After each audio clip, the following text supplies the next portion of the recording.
This training, unlike other training program, we may not be dealing with the resource persons. Here, those who are coming and going to talk, all are agri startups. Those who are working with farmers and those who are working with other stakeholders, they are coming and they are going to talk about how they are really supporting farming in different ways. There may be technology transfer, or there may be something like value chain management, or something like processing or value addition or branding or marketing like that. Everybody will talk different, including agriculture and allied sector also, and fisheries and livestock sector startups also. They are going to come and talk, and that's why, and all the officers and kindly understand, they are not the resource person, not the faculty or scientists, but this training program something different. They are all are startup initiators. That's why whenever you put some questions, other things, kindly see that you are putting very relevant question to that particular startups. They are startups and going to come and talk about their own experience. And maybe many of the senior officers are here, ADAs and others are the scientists and researchers are there. You might be having different experience, even better experience. But many of our startups, they will come and very specific to their own experience with how they are doing startup, how they are supporting farmers like that. Kindly keep in that mind. And for understanding their models, it is better to put the questions instead of asking about some technologies or more. It is not really needed. Yuvaraju, can you introduce? So, Vijay. Good morning, everyone. This is Yuvaraju, Business Manager with the Managed Center for Innovation and Agripreneurship. We have here Mr. Vijay Kumar Mani from iSupport Farming, a very innovative startup working on the field directly with the farmers. So iSupport Farming is started by Mani brothers, Vijay Kumar Mani and Vasant Kumar Mani, based out of Tamil Nadu. They're already working directly with 250 plus farmers in 650 acres. During integrated farming, they're covering end-to-end services starting from credit for agri input, farm mechanization, advisory services, and they're also helping in procurement, and they're giving a very good profit margin to farmers. We are happy to introduce them that they're part of our RKVY Raftar family. They're a startup incubated at Managed Center for Innovation and Agripreneurship. With this note, I request Vijay sir to start his presentation. Thank you so much, sir, for the wonderful introduction. So, I'll just share the screen, okay, and Praveen, I'll tell you, what instead of saying what exactly we do, right? So I'll give you all the background of how the overall industry works, right? The agriculture industry, works, and what kind of service we do, and also what kind of service or products, either government officials or the students can take up. My name is Vijay Kumar, right, and I'm from a company called iSupport Farming. So we work with the vision of bringing smiles in farmers' lives, and we have a tagline of "You can be a farmer too," right? So before getting into what exactly we do, so I'll just tell you. I'm sure more than 60% of the farmers are small and marginal, right? So which means they just own less than 2 acres of land, right? And almost all the farmers, apart from their agriculture, they also do other farming like rearing cows or goat rearing, and even some people have poultry and also have aquaculture, right? So these are the different kinds of farming activities farmers do. And again, as a company, we also help these farmers, various farmers like crop farmers, horticulture, poultry, and aqua farmers as well. So these are the different farmers whom we work with, and as a farming industry, these are the different farmers are there. But still, if you look at, don't we see all these pictures often where people or the farmers and dumping their producers on the road? Because I'm sure they have a lot of problems, right? So, but one thing what we usually saw is they don't get a better price for their produce, right? Because if you look at we the farmers, they sell the produce for let's say a brinjal or a lady's finger, right? So they usually buy it or sell it for, let's say, 8 rupees, right? And it goes to 3 or 4 hands, and when we as a consumer, we buy it for, let's say, 25 to 30 rupees, right? So where the farmer sells at 6 to 8 rupees, and we buy it for 25 to 30 rupees. So a huge jump in terms of the margin, right? And apart from that, if you look at the farmers, that's not the only challenge what they have, right? If you look at the entire the value chain, it's a complete. We call it as a broken market linkage, right? So where the farmers get very low margin, and also if you go a couple of steps back on the production itself, they have challenges, right? Where they have a high input cost and the productivity is very low, and they don't get the working capital to produce, right? So, and because of all these, as a consumer, we end up paying high price for the producers, and we also don't get the better quality of the producers as well. And the freshness of the producers is completely lost because in case of a farmer harvest today, right, it goes to 3 or 4 layers, and we get the produce after a couple of days to our home, right? So that is again the freshness of producers is completely lost, and the company, the traceability of food is completely lost because we if I'm eating let's say brinjal or a lady's finger today, I don't know where that vegetable is grown, right? So there's completely no traceability of food. Even so, for that matter, even for a meat, chicken or poultry, you don't know where the chicken is grown or which farm the chicken is grown, or what all inputs have gone in for that chicken or for the crops, right? So what are the different activities which we can do, or which we can do for the farmers, right? First, we can as an entrepreneur, if you look at for different value chain, if you look at, we can provide the working capital, and we can also give them input supplies, and give them technical advice. Mechanization is a challenge, and also market linkage. So these are the different avenues where we can help them, and that's as a company we are working with the farmers in all these areas actually, right? So just going back to what we started, so I'll just give you a background of what the actual agri value chain is, where tracking the produce right from the production, or even before that, right from input supplies to the end consumer, right? So this is the actual agri value chain which we usually say in the agri industry, right? So where farmers require working capital, and also they require input supplies and support in terms of production, harvest, and also after harvest and post harvest and processing, and also they require help in terms of the market linkage, right? So these are the different things, and who are the value chain players who are there? So first, all the input supplies, input companies, and the banks and NBFCs who give the inputs and the working capital, and the farmers, actual farmers who are actually doing the production, and we have the traders, so who procure the materials from the farmers and sell it to the direct consumers or the food companies, and we also have food companies who either from the traders or from the farmers, and they process it and sell it to the retailers, right? And again, we have retailers who sell it to the consumers. So these are different value chain players whom we have. And as a startup, if you look at as an entrepreneur, you can choose any of these areas where you can start. Either you can give input supplies to the farmers, or give working capital by partnering with banks or NBFCs. And again, for the farmers, again, they are the actual production people, right? They who produce the food. And as an entrepreneur, you can start a trading platform, or we can have, or we can procure material from the farmers and sell it to the B2B companies or the hotels and restaurants. And we can also have a post-production companies, right? So that's again an opportunity which we have, right? So again, let's break down into each of these, right?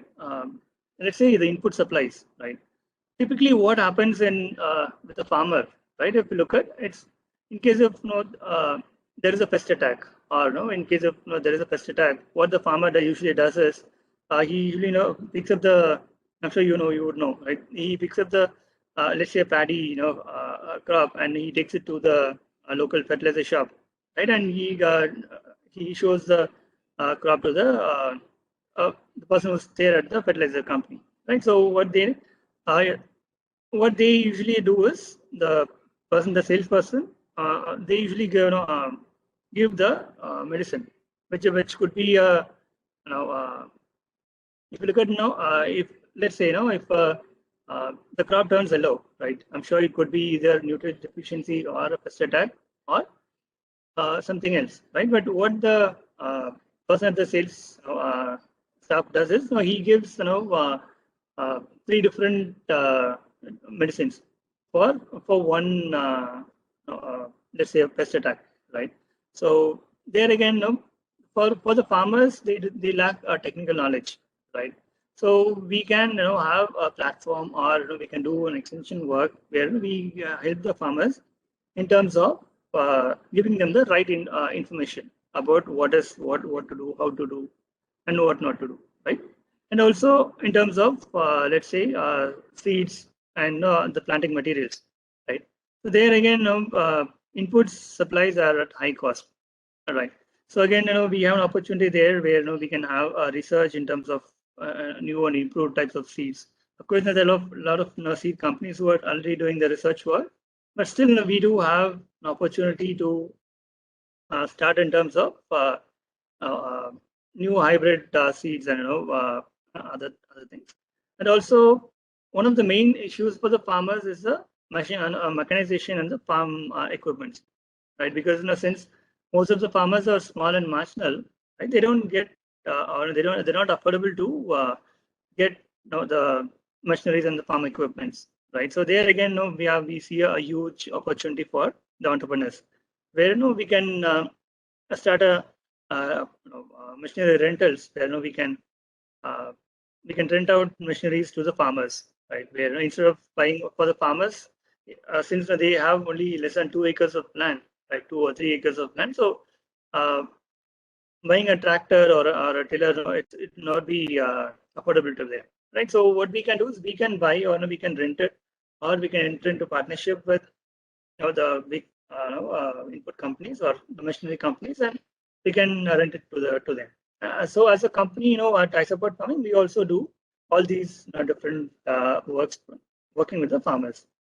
And again, in the production side, so again, there is an opportunity to provide them technical support, then what to do, what not to do, and again, introducing new technologies. Let's say, we recently implemented GIS-based, satellite-based crop monitoring system, where instead of let's say we look at the crop, right, and if there is a pest attack, we get to know only when the crop turns completely into yellow, right? But during this, when we use this satellite-based imaging system, it can analyze the crop well, at least 10 or 12 days before the crop actually turns yellow, right? So there again, we have an opportunity to start, or we have an opportunity for entrepreneurs to start in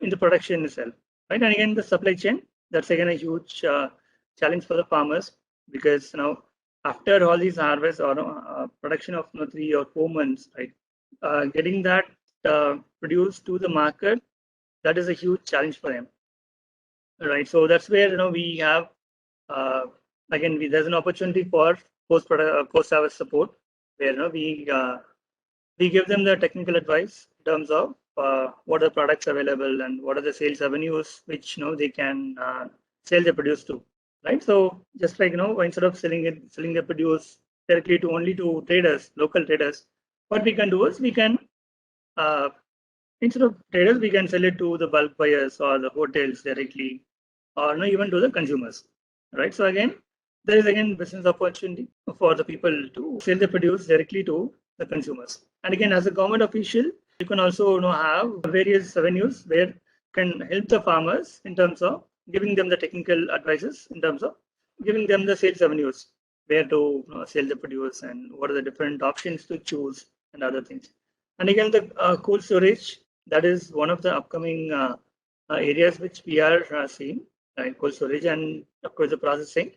because there again, if a farmer harvests today, at least now they need to sell it max within a couple of days, right? So there again, we have a huge opportunity for cold storages.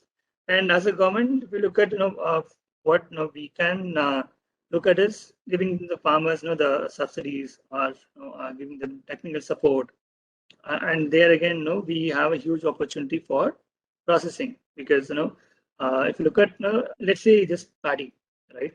1 acre, usually farmer gets around 30 bags of paddy, which is roughly around 2.5 to 3 tons of the quantity which they get, right? So to process that and mill it and sell it to the end consumers or the bulk buyers, so we need a huge infrastructure, right? So there again, we have a huge opportunity to sell, right? And again, on the supply chain and transportation, that is again a huge thing, because like I said, all the farmers here, they sell it either to the traders or they sell it in the local market, right? So there's again an opportunity where people can start an e-commerce platform to sell the produce of the farmers, and also we have we can collate the farmers, or have a pool of farmers, collect their produces and sell it to the bulk buyers, right?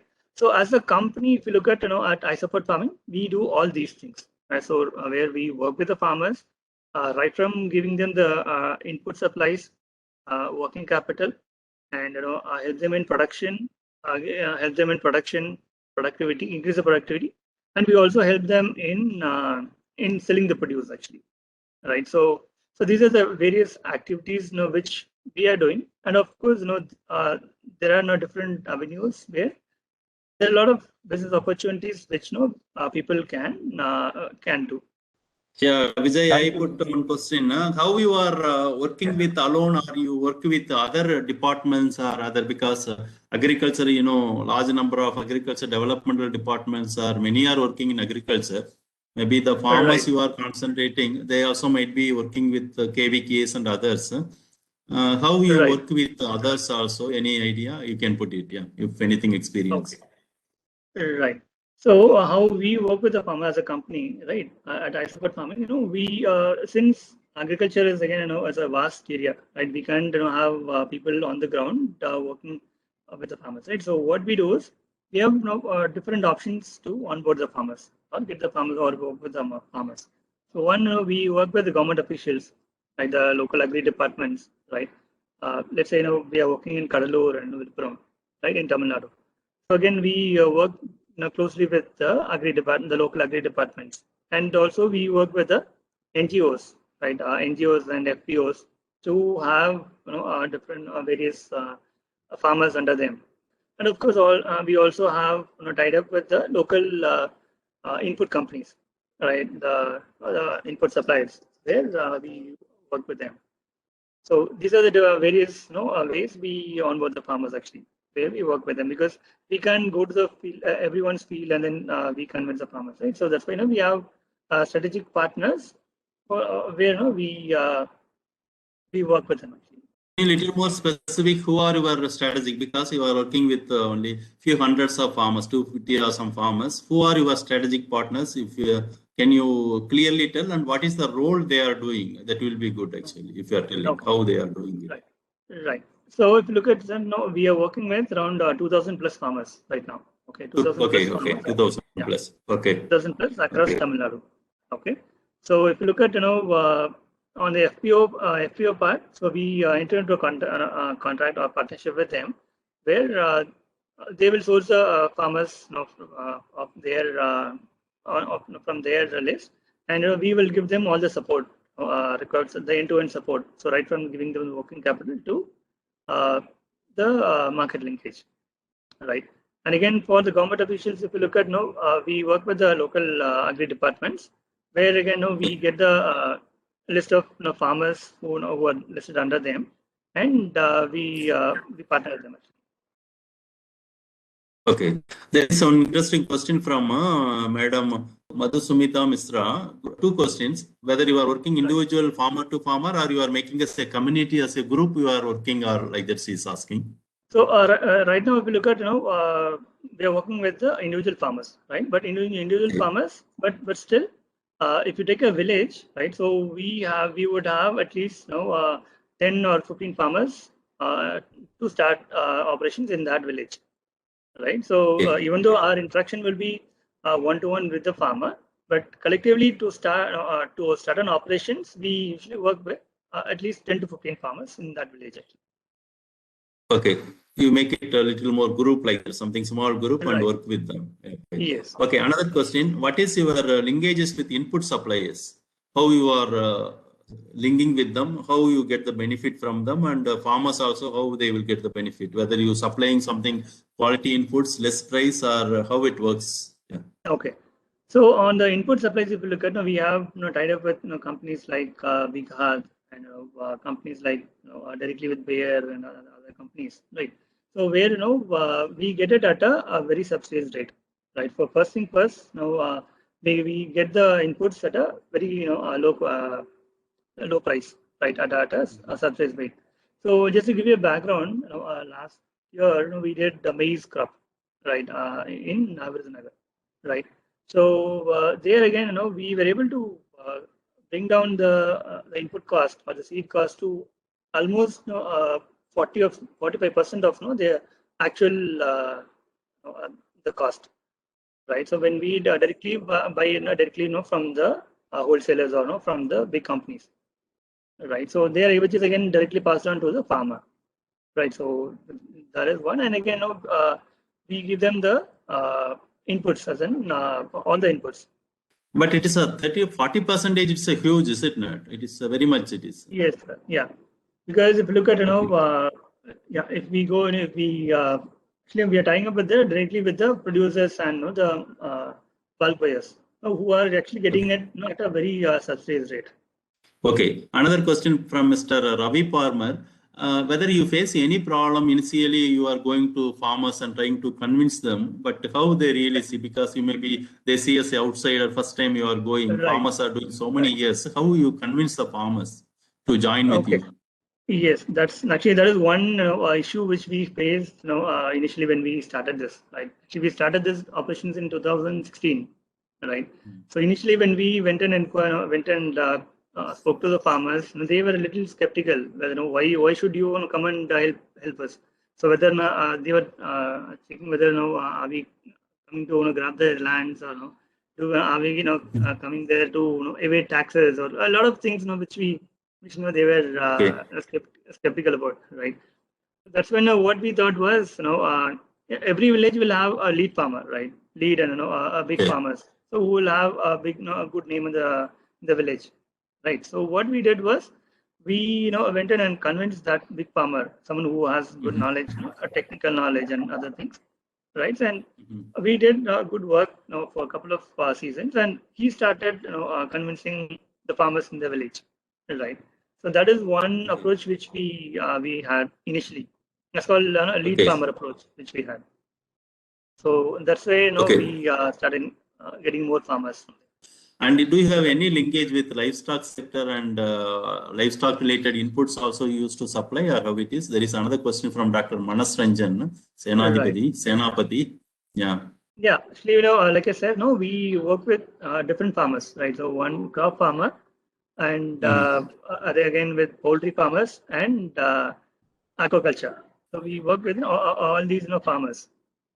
So again, for poultry, again we have we give all the inputs in terms of working capital. Again, the inputs and other things. Let's say, for poultry farmers, we give them the seeds, feed and chicks and other things we supply to them. And another interesting question again, Madam Madhusumita Misra. Farmers need so many other things, like you are giving some of the input, other services, cold storage or other processing.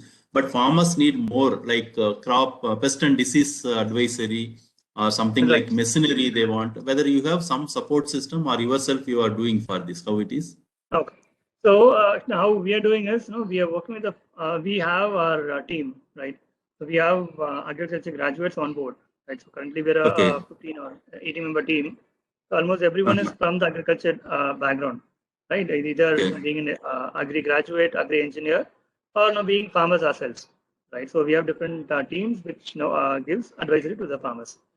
So it's based on the need. Yeah, based on the need, we give them the advices. Yes. You told there is a team. Whether the team regularly visits and takes care of crop stages and monitors themselves, or only farmer need to report back, then only you will responsive. How it is? You take your team take it up whenever there is a problem. Their own they will go and they will do it. Right. So there again, we have the teams. Almost everyone is on the field. Right here, the head office again.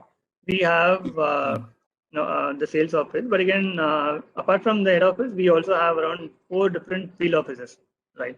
So where the operations team are based out of, and their job is to go to the field daily, at least once in 2 days, visit the farm, and manage the farmers. For covering this number of 2,000 plus farmers, how many team members are there? Agri graduates, how many of them are working? Currently we have around 18 people right now. 18, 18. 18, yeah. Okay. Anything you try to select only this type of farmers, or any farmers you select? You have anything like some criteria to select the farmers, or you select any farmer? No, to be honest, no, we don't select all the farmers, because we do get a lot of inquiries from the farmers, right? So just like how we have CIBIL score, right? Every individual has CIBIL score, right? So we have something called a farmer score, right? So where we will evaluate the farmer on we have a checklist where we will evaluate them. Right? So right from their financial background, their land parameters, how socially the farmer is, how is the name in the village, right? And so whether he has any references of the current existing farmers and other things. So we do a complete background check, and then only when the farmer score is more than 75 or 80%, we onboard them, right? Okay. So you see, you see some potential farmers. They can they won't default, and they are getting your inputs, other thing also. They will be easily repaying, or whatever credit they will take also they can pay. Only those type of farmers you put.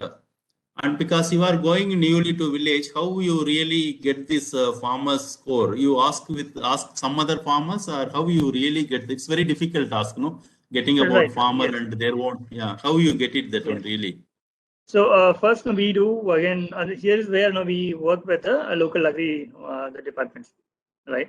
Okay. So and again, since our the team is from the agriculture background, right? So we will have their friends and friends working in the agri departments, right? Okay. So there again, we get the details from the agri departments, and also we get the details from the banks and other things.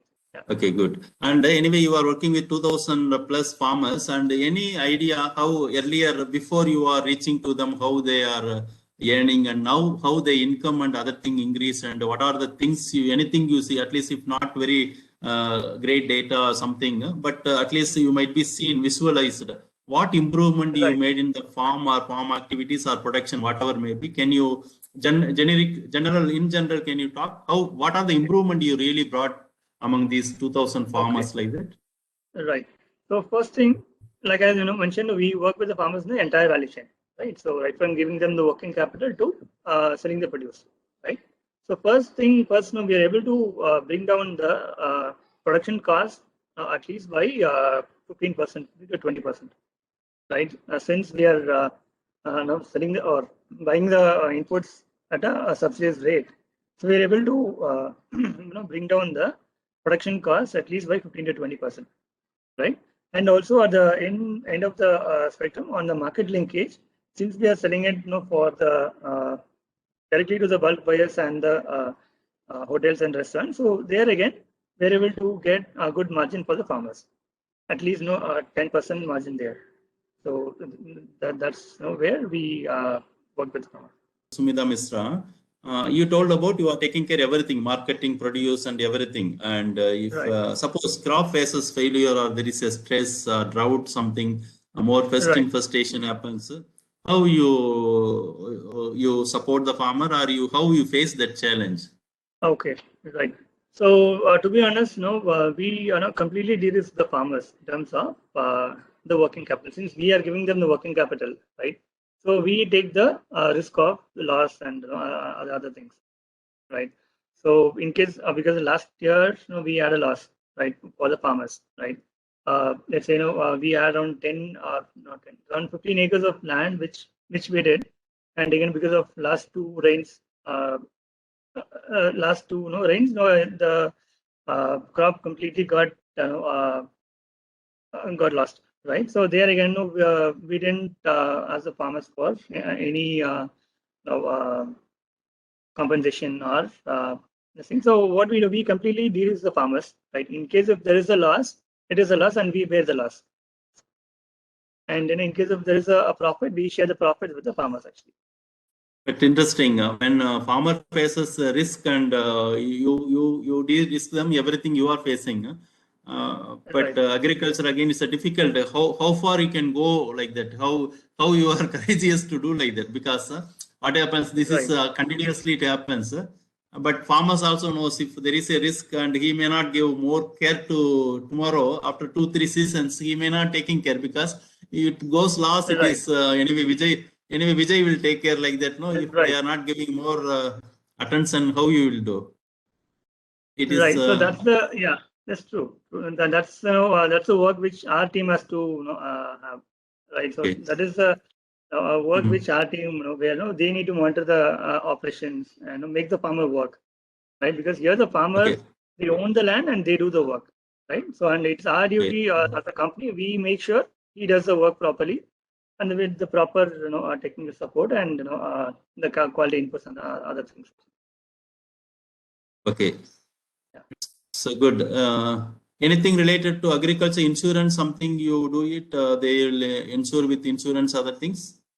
Yes, actually, we don't. We also have crop insurance, but to be honest, getting that insurance, it's a huge process which is involved, right?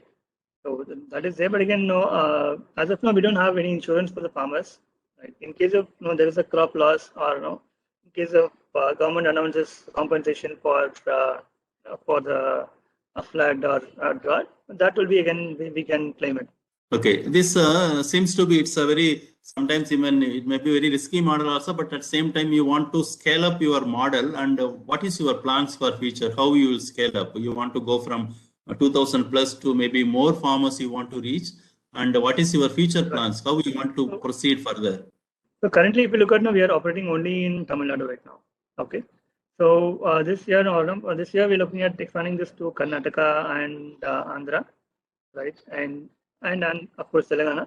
So probably next couple of years we are looking at expanding this to across the nation, right? So from 2000. By 2024, we're looking at at least 10,000 farmers is what the plan is. No, you are working with farmers now. You might be feeling something. You have the strength and some hope also you might be having. What encourages you to move forward again? What are the good things you see in the agriculture, and what is see the potential? How it is agriculture? What is the potential you see in agriculture? So the potential, if you look at since the population is growing and everyone has to have food three times a day, right? So again, the crop production will also increase in the next next 4 or 5 years, right? So that's where we see, because since the population is increasing, the production will also increase, right? And again, involvement of new technology and reducing the input cost and other things will be directly benefited to the farmer. Right, so that is one thing which we see. You want to have any better partnership with agriculture department, because if you see today there are 120 plus agriculture senior officers are there. Probably maybe where you are working, which part of Tamil Nadu you are working? Currently, we are in around 7 districts of Tamil Nadu. Kadalur, which are the districts? Kadalur, Viluppuram, and Viluppuram, Thiruvarur, Thanjavur. Then we have in Kodaikanal. There are few officers from these states also, and maybe we will share your contact details, everything, and also you can get. You need any better support from the government departments, or how you want to work with developmental departments, because they are traditional players. So many years they are working because a lot of government schemes, other things, better you can leverage to your own farmers. and how you want to Right. work with the government departments. Okay. So government departments, again, first thing, again, in case if we can get, the seeds, better seeds, directly from the research institutions, that is one thing which, we can look at.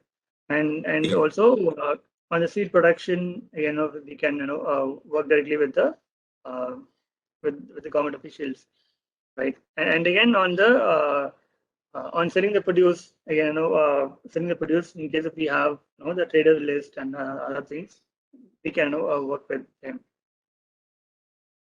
Because since Okay, thank you. yeah. Yeah, please go ahead. Something you are some more. No, I was saying, please go ahead. Since we are working with the farmers in the entire value chain, right? So the involvement of government will also always be there in the entire value chain, right? So that's what I wanted to emphasize. Okay, thank you very much, and it is very nice to interact with you. And we, on behalf of Manage, we wish you for your growth, and you support large number of farmers, and also I support farming. Your the Right. startup name itself very interesting, very encouraging. I support farming. And thank you very much for joining with us today and talking about your own startup and how you are supporting. That's what agriculture extension, that's what we also Manage feel. It is not only giving this something like technology or advisory, it is something entire value chain, entire support we need to give so that the farmers really get. But we appreciate your model of de-risking farmer and try to share the profit, and also whenever there is a risk and you are compensating with your own other revenue avenues like input, other things, and also reducing the input cost. That may be another interesting thing. And thank you very much for, and I am hope large number of there are extension professionals across the country, they are there. They may appreciate your own efforts, and on behalf of all of our participants, we wish you all the best. Thank you very much, Vijay, for joining us. Thank you, sir.